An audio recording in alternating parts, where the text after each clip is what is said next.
tuko na propaganda nyingi. Kuna watu wengi hawawezi kusema vile watapanga vijana wapate ajira. Wanasema ati watapanga vijana vile watapiga kura. Sasa mimi nataka nikuulize wewe, husemi ya kwamba unapanga vile vijana watachaguliwa? Hapana, unasema wewe unapanga vile vijana watakupigia wewe kura.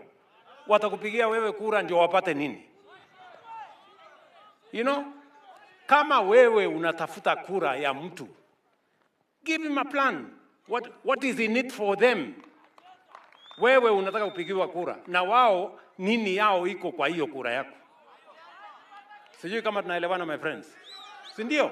Na ndio nimewaambia hawa viongozi wengine wote hawa, mambo ni matatu.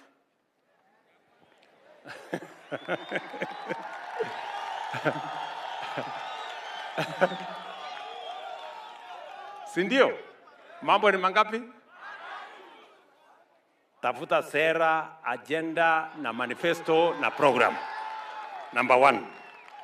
Number 2, utueleze vile hiyo program yako utaimplement, pesa utatoa wapi. Na number 3, tupatie track record yako. Bwana. Sasa mimi nataka niwaulize, kama mtu amekuwa uongozi miaka 10 ama 20 ama yule wa 40 na hana track record ya kufanya kitu yoyote, sisi tutacheza na kamari na mtu kama huyo?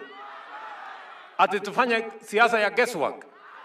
Ati pengine amepata ujuzi hapa, amekuwa mwerevu all of a sudden tutacheza hiyo kamari? Mimi nataka niwaambie, hatuna time ya kuwaste. Hatuna time ya kupoteza na watu wa kucheza karata ya pata potea na guesswork.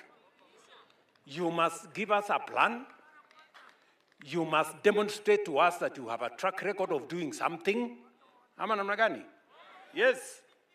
Hiyo ndio maneno tuko naye kwa kiwanja saa hizi.